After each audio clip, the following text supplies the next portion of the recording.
Dr. Are Ademola, the Director of Grassroots Sports Development, Federal Ministry of Youth and Sports.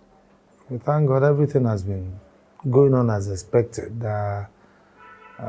Despite the very challenging COVID-19, we are doing our best to maneuver and do one or two things to make sure that the Nigerian youths are fully engaged. Yes, sports has been part of me. I've been in sports right from my childhood days. And I could tell you emphatically that things have really changed. Changed in terms of technology, changed in terms of even the jerseys, the ambience in a sporting environment. But in those days, people were more committed. There was passion, there was commitment, and the followership was great. Unlike now, that the followership is not as it used to be, probably because of definitely because of various factors. And you know, in those days, for example, in almost every state was having a sports club that you have affinity to, that you can call your own. When you talk of football, you start thinking, you go to Ibadan, you say IICC. You go to Lagos, stationery stores. You go to Ibadan again, Leventis United. You go to the east, we have Eyimba. We have this team from Jos, Mighty Jets from Jos. So everybody had something to lean on to. Everybody had something to be proud of, to be committed to. But nowadays, it's no longer like that. Even the national teams, they are not what they used to be. In those days, you could easily sit down in your house and say, oh, Nigeria is playing with Sudan. We are giving them 6-0. Probably because of the quality of players we had at that time. But I'll tell you, we still have the quality players even today. But I think we still need to, the leadership need to wake up more and do what is necessary to motivate the players, to allow the coach to do what he's supposed to do. Definitely there are factors affecting sports. That is sure banker. So, but I think as a ministry, the ministry is doing all it can. If not for the pandemic, Nigeria would have had the best year as far as sports is concerned. But I'm sure we'll get there. Sports has many stakeholders, and the ministry is the apex sports policy-making body in the country. The minister is for youth and sports. And you can see that in those areas where the pandemic is not really hitting us directly, especially in the youth empowerment area, the federal government has done a lot. The Honorable Minister has brought in so many ideas, you know, to empower the youth. We have so many youth engaging programs. We have the deal. We have there's this particular one that when a company trains a group of youngsters and after that they get employed or they can self-employ themselves. So many programs are on ground, and in the area of sports, we have been there virtually because we cannot, because of the pandemic, do what we're expected to do. People are no longer expected to be in the stadium when you are playing ball. You are not allowed to do contact sports. Even individual sports, we still have limitations. But I'm sure in the new year, and with the improvement in the weather condition, because I learned that COVID thrives in a cold environment. But I'm sure we will get there when we get to the next year. What is important in sports is training, constant training. And football is a team sport where you need to play together to get to know one another. I'm playing with Mr. A, I'm playing with Mr. D. How do I pass the ball to him? You know, there should be rhythm, there should be pattern, and there should be that comradeship. But where you have not been training for so long, you just gather your players, okay, let us train for like a week or two. How do you think they will fare?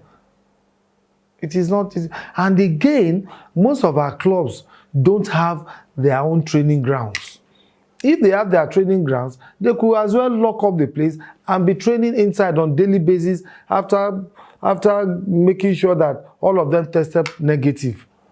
You could put them in camp and they will continue training continuously. But in a situation where COVID-19, everybody went to sleep, no training, what do you expect?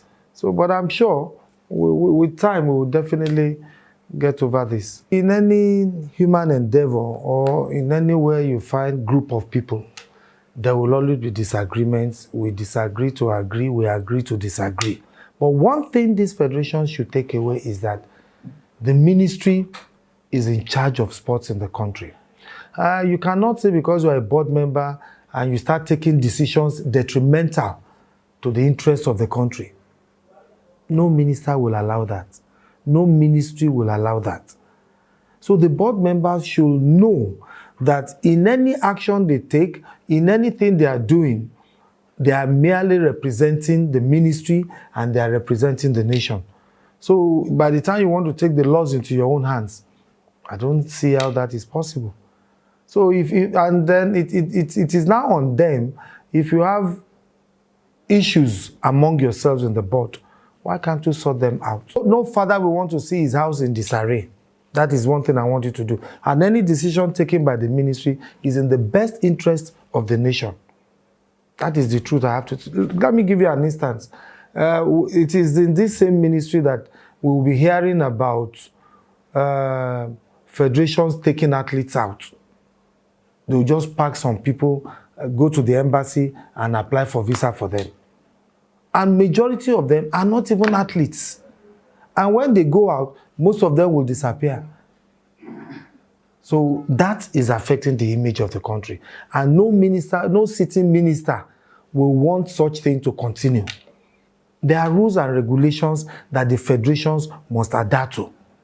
So if you are not ready to adapt to rules and regulations or to be under the guidance of the ministry, for example, you take money from the ministry, and you will now turn around after taking that money and be telling the ministry that you cannot interfere in what I'm doing.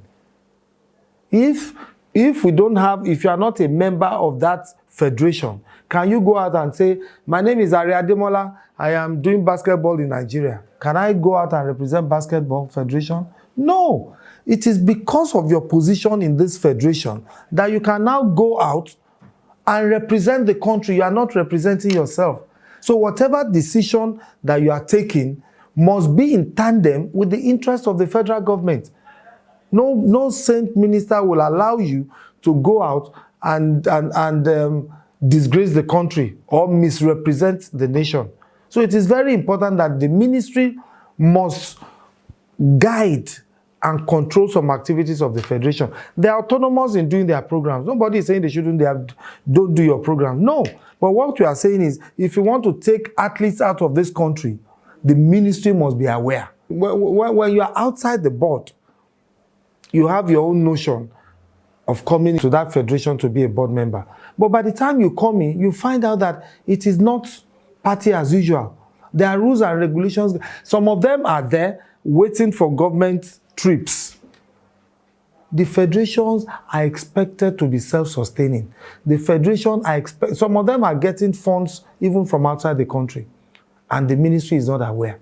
When we were growing up, like I said earlier on, you could name all the players in Super Eagles. You could determine in the days of Chukwu, Odegbami, Stephen Keshi, you could as an individual determine that, oh, we are playing Ghana. Well, Ghana is good, but maybe 2-1, Nigeria will win. And that will be the outcome of such match. Nowadays, it is not so. Like you said, we're always looking for ready-made. For God's sake, how can you tell me that in a country of over 100 million people, we can have 10 Super Eagles teams on ground, locally? We have the players. So when you are talking of Super Eagles not doing well, there are more factors affecting the Super Eagles than meets the eyes. So there is need for local Super Eagles in this country. There is need for players to be brought together. Why do we have league? Why do we have, in those days, the Erinwosu, Stephen Keshi, all of them, they were identified when they were in schools. And that is why the Honorable Minister is bringing back the Principal's Cup, National Principal's Cup, and Headmaster's Cup. We need to go back to the basics. A house without a solid foundation will crumble. And that is why Nigeria is not doing very well internationally. We need to go back to the basics. So Minister is laying much emphasis on grassroots sports development. If not for COVID, everywhere will be bubbling with activities. Why do we have zonal offices? You are a witness to what we were doing in Kaduna. Funds were given to the zonal offices and they were producing athletes. Everybody, in fact, some states prefer, they rely more on the activities of the zones because they don't have the wherewithal to do their own programs. So they are always coming to Kaduna, going to Lagos, going to Enugu. The zones were bubbling, we were doing activities. But because of COVID, all these things were scaled down. Funding is not a major challenge. Funding can never be a major challenge. Funding could be one of the factors. When you are saying funding is a major challenge, that means there is no fund at all. There is no fund at all. We have fund. And the minister is doing all it can. In fact, like the youth department, the youth sector of the ministry got a grant from Mr. President. The same thing the Honorable Minister is pushing so that we have such grant for sports. As it were, with the budget we have, we are doing the best we can do. But it is not clear to everybody now because of COVID. The minister cleared the air by telling you that an organization submitted a bill of 81 million. Not that the ministry wanted to spend 81 million. An organization submitted a bill of 81 million. And he said, how could I spend 81 million to clear grass? There are many other things, activities that 81 million will be judiciously utilized for. So there was no time the ministry spent 81 million or proposing to spend 81 million naira to clear grass. Usually, it's a government property that will always be budgeted for the maintenance. And that is why a structure of that magnitude, before now, Julius Baja was maintaining that place. And we knew how much Julius Baja was taking on a yearly basis. But the moment the government could no longer pay that money to Julius Baja, they withdrew. And we started maintaining the stadium on our own. And to maintain that, you could imagine to maintain such a structure, bulb will go off, grass, especially during rainy season. If you cut your grass on Monday, by the following Monday, the grass is up again.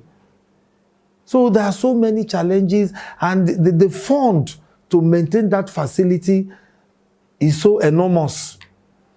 Is so enormous. In as much as the budget of the ministry is in an envelope, and whatever thing that is given to us, we have to manage it. That is what we are doing. Prudent. That is what the minister is doing to ensure that every sector of the ministry is taken care of. You will want to agree with the ministry that, look, as a sitting minister, the interest of the athletes is of paramount importance. The life, the well-being of the athlete. So for whatever thing you need to do, if Olympic Games could be shifted, could be postponed, how much more National Sports Festival? Because of COVID-19. We are not God. We are human beings. And if anything like that happens, it is force majeure. Everybody will know what the next action to be taken. That will not be, it will not be the first time that such events will be shifted. And like I said, the sanctity of life is of paramount importance to the Honorable Minister. The lives of the youth, that without the athletes, can we have festival? It's not possible. So we might have our own thinking, our differences, but the important thing is the well-being of these athletes that are coming for the game. The Honorable Minister brought in a lot of ideas. Though I'm not in youth, but I'm aware of most of these programs. And I know kids, children, youth that have benefited and are benefiting for such programs. I told you about DEAL, I told you, I think there are about 5 of them that I'm aware of. And I can tell you that the children, the youth are fully engaged, albeit online.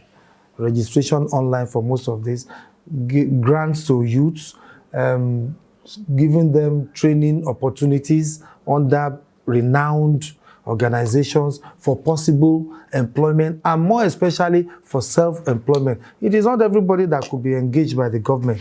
So that is why the ministry is encouraging the children to do handwork, to go for training, not just getting a degree. Make yourself useful to yourself and to the nation.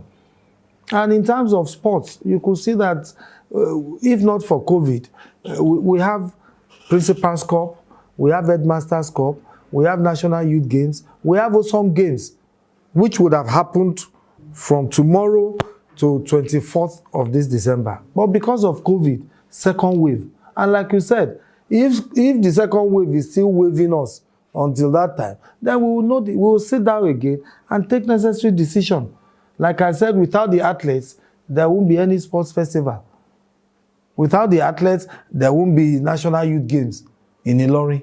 So we look at all these factors, and you have to know that it is not only the ministry that is organizing all these competitions. We have other major stakeholders whose interests must be taken into cognizance before any decision is taken.